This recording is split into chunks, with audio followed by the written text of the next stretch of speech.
ભારતનું સંવિધાન અથવા ભારતનું બંધારણ ભાગ 5 કલમ 120 સંસદમાં વાપરવાની ભાષા અંગેની જોગવાઈ કરવામાં આવેલી છે. કલમ 120 ખંડ 1 મુજબ જોઈએ તો ભાગ 17માં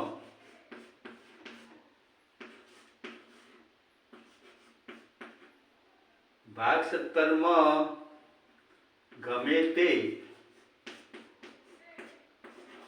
મજકૂર હોય છતાં પણ અનુચ્છેદ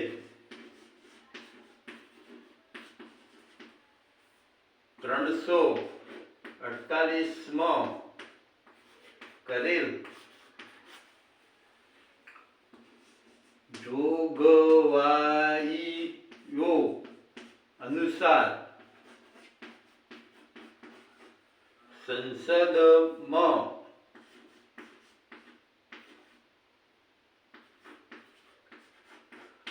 કામગીરી માટે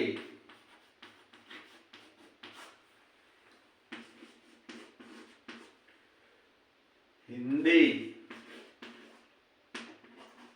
અથવા અંગ્રેજી ભાષામાં કામ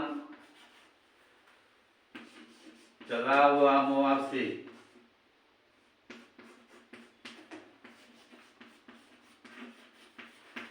ભાગ 17માં ગમે તે મજકૂર હોય છતાં પણ અનુચ્છેદ 348માં કરેલ જોગવાઈઓ અનુસાર સંસદમાં કામગીરી માટે હિન્દી અથવા અંગ્રેજી ભાષામાં કામ ચલાવવામાં આવશે.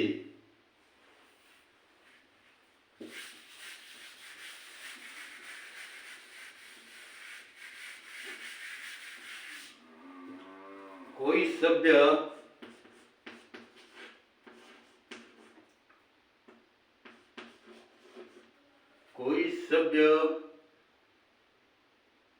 સંસદમાં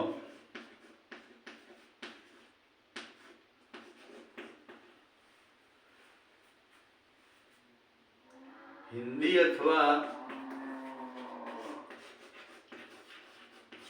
અંગ્રેજી ભાષા બરાબર વ્યક્ત ન કરી શકતો હોય અને તે પોતાની માતૃભાષામાં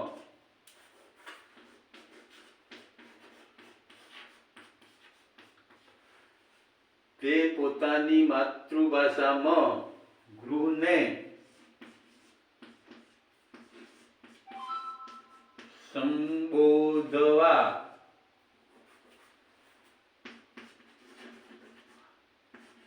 માટેની પરવાનગી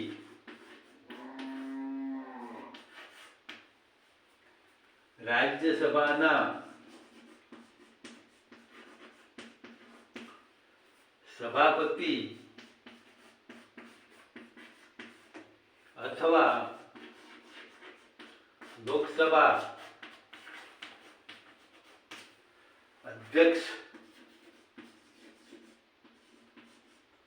અથવા તે માટે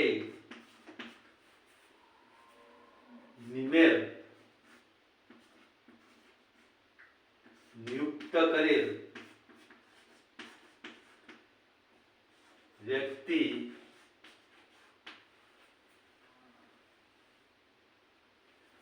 રાજ્યસભાના સભાપતિ અથવા લોકસભાના અધ્યક્ષ અથવા તે માટે નિયુક્ત કરેલ વ્યક્તિ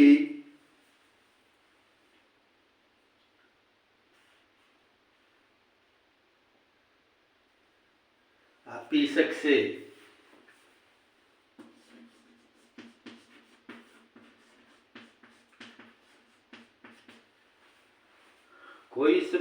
સંસદમાં હિન્દી અથવા અંગ્રેજી ભાષામાં બરાબર વ્યક્ત કરી શકતા ન હોય અને પોતાની માતૃભાષામાં ગૃહને સંબોધન માટેની પરવાનગી રાજ્યસભાના સભાપતિ અથવા લોકસભાના અધ્યક્ષ અથવા તે માટે નિયુક્ત કરેલ કોઈ વ્યક્તિ આપી શકશે.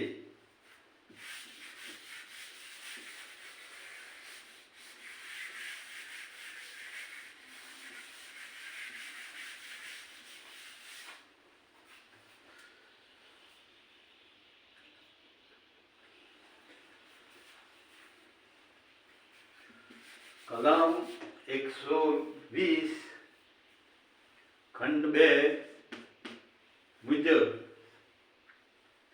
સંસદ કાયદાથી અન્ય કોઈ જોગવાઈ ન કરે ત્યાં સુધી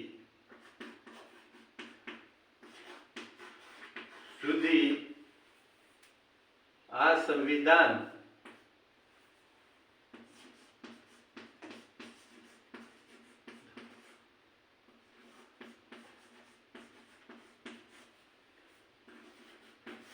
સંસદ કાયદાથી અન્ય કોઈ જોગવાઈ ન કરે ત્યાં સુધી આ સંવિધાનના અમલથી 15 વર્ષ પછી અંગ્રેજી અથવા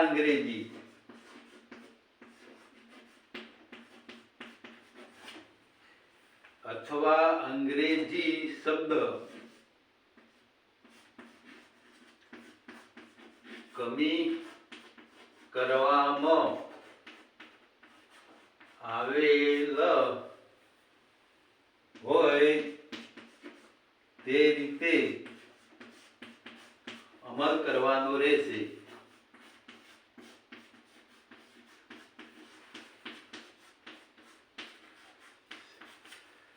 સંસદ કાયદાથી અન્ય કોઈ જોગવાઈ ન કરે ત્યાં સુધી આ સંવિધાનના અમલથી 15 વર્ષ પછી અથવા અંગ્રેજી શબ્દ કમી કરવામાં આવેલ હોય તે રીતે અમલ કરવાનો રહેશે તેવી જોગવાઈ કરવામાં આવેલી છે. તેમજ આ 15 વર્ષ પછી શબ્દ માટે સંસદમાં સુધારા કરેલ છે તે મુજબ સંવિધાનના પ્રારંભમાં 15 વર્ષ સુધી અંગ્રેજી ભાષાનો ઉપયોગ સરકારી કાર્યમાં કરવાનો નિર્ણય લેવાયો હતો, પરંતુ સંસદે રાજભાષા અધિનિયમ 1963 પસાર કર્યો, જે અનુસાર સરકારી કાર્યોમાં અંગ્રેજીનો ઉપયોગ અનિશ્ચિત કાળ સુધી ચાલુ રહેશે તેવી જોગવાઈ કરવામાં આવેલી છે. આજે આપણો લેક્ચર અહીં બંધ કરીએ છીએ. મળશું બીજા પિરિયડમાં. ત્યાં સુધી રજા દઈએ. ધન્યવાદ.